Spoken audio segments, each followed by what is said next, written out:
ಮೈಸೂರಿಗೆ ಬಂದಾಗ ಮೈಸೂರು ಬೆಟ್ಟ ಚಾಮುಂಡೇಶ್ವರಿ ಬೆಟ್ಟಕ್ಕೆ ಹೋಗ್ಬರೋದು ಸ್ವಾಭಾವಿಕವಾಗಿ ಮುಂಚೆಯಿಂದ ನಡೆದು ಬಂದಂಥ ಒಂದು ಭಕ್ತಿಯ ಪದ್ಧತಿ. ಇವತ್ತು ಮೈಸೂರಿಗೆ ಬಂದಿದ್ದೀನಿ, ಚಾಮುಂಡೇಶ್ವರಿ ಪ್ರಾರ್ಥನೆ ಮಾಡ್ಕೊಂಡು ಬಂದಿದ್ದೀನಿ. ಈ ದೇಶದ ಪ್ರಧಾನಮಂತ್ರಿಯಾಗಿ ನರೇಂದ್ರ ಮೋದಿ ಮೂರನೇ ಬಾರಿಗೆ ಮತ್ತೊಮ್ಮೆ ಪ್ರಧಾನಮಂತ್ರಿ ಅವರು ಆಗಲಿ ಅಂತ ದೇವಿಯಲ್ಲಿ ಪ್ರಾರ್ಥನೆ ಮಾಡ್ಕೊಂಡು ಬಂದಿದ್ದೀನಿ. ಇದು ದೇಶ ಜನರ ಬೇಡಿಕೆ. ಇದನ್ನು ತಾಯಿ ಖಂಡಿತ ಈಡೇರಿಸ್ತಾರೆ ಅಂತ ವಿಶ್ವಾಸ ನನಗೂ ಇದೆ.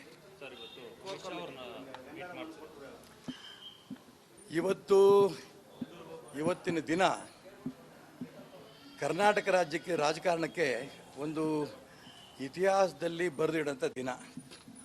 ಲೋಕಸಭೆ ಚುನಾವಣೆಗೆ ಕರ್ನಾಟಕ ರಾಜ್ಯದ ಕಾರ್ಯಕರ್ತರಿಗೆ ಸ್ಫೂರ್ತಿ ಕೊಡ್ತಾ ರಾಜ್ಯದ ಜನರಿಗೆ ನರೇಂದ್ರ ಮೋದಿಯವರನ್ನು ಮತ್ತೊಮ್ಮೆ ಪ್ರಧಾನಮಂತ್ರಿ ಮಾಡಬೇಕು ಅನ್ನೋಂಥ ಉತ್ಸಾಹ ಕೊಡೋದು ದಿಕ್ಕಿನಲ್ಲಿ ಮಾನ್ಯ ಈ ದೇಶದ ಗೃಹ ಮಂತ್ರಿಗಳು, ನಾವು ಅವ್ರನ್ನ ಸರ್ದಾರ್ ವಲ್ಲಭಭಾಯ್ ಪಟೇಲ್ರಿಗೆ ಹೋಲಿಸ್ತೀವಿ. ಅಂಥ ಉಕ್ಕಿನ ಮನುಷ್ಯ ಅಮಿತ್ ಶಾ ಅವರು ಕರ್ನಾಟಕಕ್ಕೆ ಬಂದಿರೋದು, ಮೈಸೂರಿಗೆ ಬಂದಿರೋದು ನಮ್ಮೆಲ್ಲರಿಗೂ ತುಂಬ ಸಂತೋಷ. ಲೋಕಸಭೆ ಚುನಾವಣೆ, ಅದಕ್ಕೆ ಇವತ್ತಿನಿಂದನೇ ಹೆಚ್ಚಿನ ಒಂದು ಉತ್ಸಾಹ ಸ್ಫೂರ್ತಿ ನಮ್ಮೆಲ್ಲರಿಗೂ ಸಿಗುತ್ತೆ ಅಂತ ನಾನು ಭಾವಿಸ್ತೇನೆ. ಸಿಎಂ ತವರಲ್ಲೇ ಈ ಒಂದು ಚಾಲನೆ ನೀಡೋದು ಯಾಕೆ? ಸಿಎಂ ಇಲ್ಲಿದ್ದಾರೆ ಅಷ್ಟೇ. ಅಮಿತ್ ಶಾ ಬಂದಿದ್ದ ಜಾಗದಲ್ಲಿ ಸಿಎಂ ಇದ್ದಾರೆ. ಹೋದ್ ಸರಿನೂ ಇಲ್ಲೇ ಸಿಎಂ ಇದ್ರು. ಹೋದ್ ಸರಿನೂ ಸಿಎಂ ಕ್ಷೇತ್ರದಲ್ಲೂ ಸೋಲಿಸಿ ನಾವು ಗೆದ್ದಿದ್ದೀವಿ. ಹೋದ್ ಸರಿ ಇದೇ ಚುನಾವಣೆಯಲ್ಲಿ ಅವರು ಮುಖ್ಯಮಂತ್ರಿಗಳಾದಂಥ ಸಂದರ್ಭದಲ್ಲಿ ಹೇಳಿದರು, ಮೈಸೂರು ದಸರಾ ಉತ್ಸವದಲ್ಲಿ 28ರಲ್ಲಿ BJP 1 ಅಥವಾ 2 ಸೀಟ್ ಗೆದ್ದರೆ ಹೆಚ್ಚು ಅನ್ನೋಂಥ ಮಾತನ್ನು ಹೇಳಿದರು ಇದೇ ಮುಖ್ಯಮಂತ್ರಿ ಸಿದ್ದರಾಮಯ್ಯವರು. ಆ 28ರಲ್ಲಿ 25 ನಾವು ಗೆದ್ವಿ, 2 ಗೆಲ್ಲಿಲ್ಲ. ಅವರು ಕಾಂಗ್ರೆಸ್ ಗೆದ್ದಿದ್ದು ಒಂದೇ. ಹಾಗಾಗಿ ಹೋದ್ ಸರಿನಾರು ಒಂದು ಗೆದ್ದರು, ಈ ಸರಿ ಒಂದೂ ಗೆಲ್ಲಲ್ಲ. 28ಕ್ಕೆ 28 ಕೂಡ BJP ಮತ್ತು JDS ಗೆಲ್ತೀವಿ ಅನ್ನೋಂಥ ವಿಶ್ವಾಸ ನಮಗಿದೆ. STP ಅಬ್ದುಲ್ ಮಜೀದ್ ಅಧ್ಯಕ್ಷರು ಈ ಜ್ಞಾನವ್ಯಾಪಿ ಮಸೀದಿಯ ಏನು ಕೋರ್ಟ್ ನಿರ್ಧಾರ ಆಗಿದೆ ಅದ್ರ ಬಗ್ಗೆ ಪ್ರಚೋದನಕಾರಿಯಾಗಿ ಹೇಳಿಕೆ ಕೊಟ್ಟಿದ್ದಾರೆ, ಬಲಿದಾನಗಳಾಗ್ತವೆ. ಇದು ಕೋರ್ಟ್ ವಿರುದ್ಧ ಅವರು ಹೇಳಿಕೆ ಕೊಟ್ಟಿರೋದನ್ನು ಕರ್ನಾಟಕ ರಾಜ್ಯದಲ್ಲಿ ಕಾಂಗ್ರೆಸ್ ಪಕ್ಷದ ಸರ್ಕಾರ ಇದ್ದರೆ ಬದುಕಿದ್ರೆ, ಅವ್ರು ಬದುಕಿಲ್ಲ ಆ ಸರ್ಕಾರ ಇವತ್ತು ರಾಜ್ಯದಲ್ಲಿ ಬದುಕಿದ್ರೆ ಇಷ್ಟೊತ್ತಿಗೆ ಆ ಜ್ಞಾನವ್ಯಾಪಿ ಮಸೀದಿಯ ಬಗ್ಗೆ ಆ SDP ಲೀಡರ್ ಯಾರು ಹೇಳಿದ್ದಾರೆ ಅವನ್ನ ಅರೆಸ್ಟ್ ಮಾಡಬೇಕಿತ್ತು, ಅವ್ರ ಬಗ್ಗೆ ನೋಟಿಸ್ ಕೊಡಬೇಕಿತ್ತು. ರಾಜ್ಯದಲ್ಲಿ ಕಾಂಗ್ರೆಸ್ ಸರ್ಕಾರ ಇದು ಮುಸಲ್ಮಾನರ ಪರ ಇದೆ, ರಾಷ್ಟ್ರದ್ರೋಹಿಗಳ ಪರವಾಗಿದೆ ಅನ್ನೋದಕ್ಕೆ ಇದು 2ನೇ ಉದಾಹರಣೆ. ಮೊದಲನೇ ಉದಾಹರಣೆ ಆಮೇಲೆ ಹೇಳ್ತೀನಿ ನಾನು. ಹಾಂ, ಅದಕ್ಕೆ ನಾನು ಹೇಳಿದೆ, ಈ ಜ್ಞಾನವ್ಯಾಪಿ ಆ ಒಂದು ವಿಚಾರದಲ್ಲಿ ಕೋರ್ಟಿನ ಜಡ್ಜ್ಮೆಂಟ್ಗಳನ್ನು ವಿರುದ್ಧವಾಗಿ ಹೇಳಿಕೆ ಕೊಟ್ಟಿರೋಂಥ SDP ಲೀಡರ್ನ ಇಷ್ಟರೊಳಗೆ ಅರೆಸ್ಟ್ ಮಾಡಬೇಕಾಗಿತ್ತು.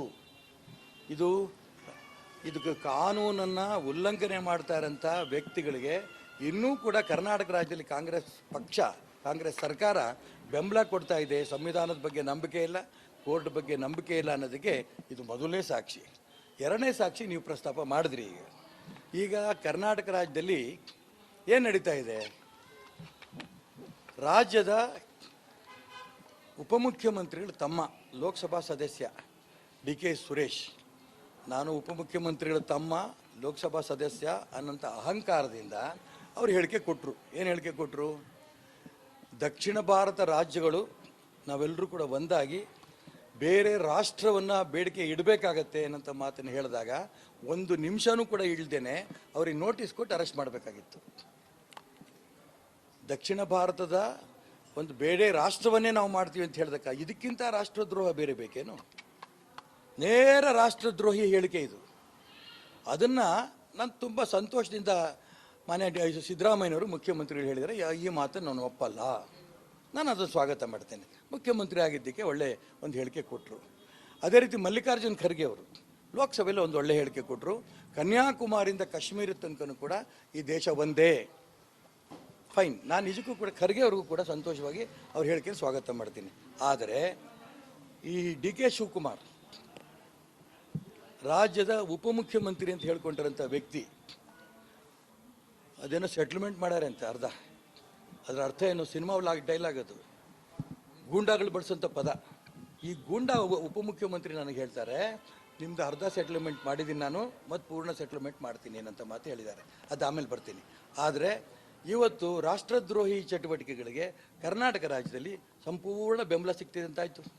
ಒಂದು ಕಡೆ SDP ಲೀಡರ್ ಹೇಳಿಕೆ ಮಾತು, ಮತ್ತೊಂದು ಕಡೆ DK ಸುರೇಶ್ ಹೇಳಿಕೆ ಮಾತು.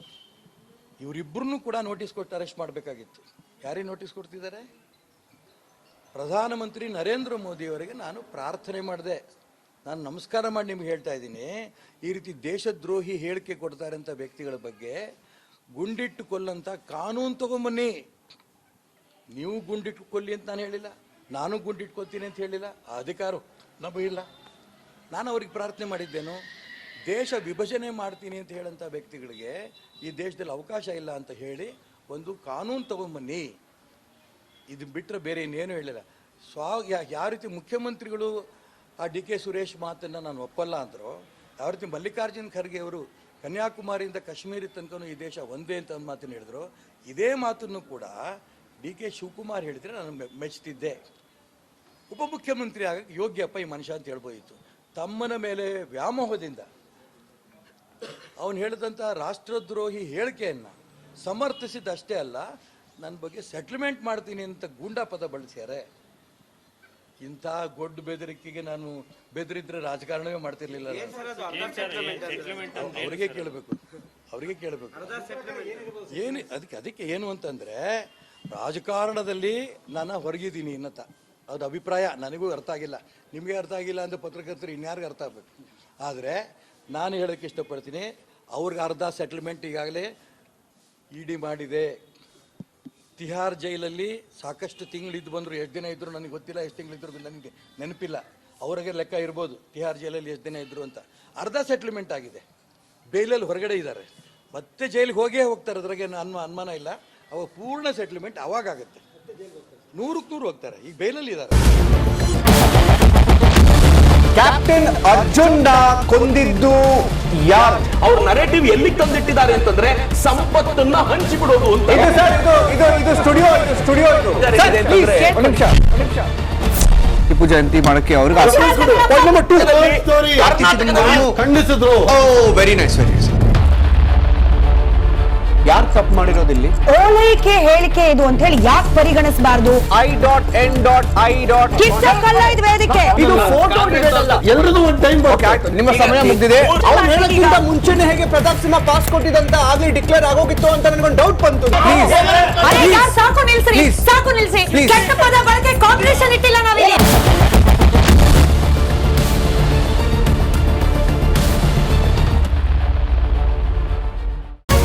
ರಿಪಬ್ಲಿಕ್ ವರ್ಡ್ ಆಪ್ ಇದು ಕೇವಲ ಅಪ್ಲಿಕೇಶನ್ ಅಲ್ಲ, ಸಮಗ್ರ ಸುದ್ದಿಗಳ ಸಂಪರ್ಕ ಮಾರ್ಗಕ್ಕೆ ಕ್ರಾಂತಿಕಾರಿ ಬದಲಾವಣೆ.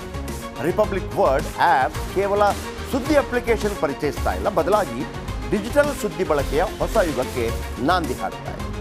ಇದೊಂದು ಬ್ರೇಕಿಂಗ್ ನ್ಯೂಸ್, ಪ್ರಭಾವಶಾಲಿ ಕಾರ್ಯಕ್ರಮಗಳಿಗೆ ಗಟ್ಟಿಯಾದ ವೇದಿಕೆ.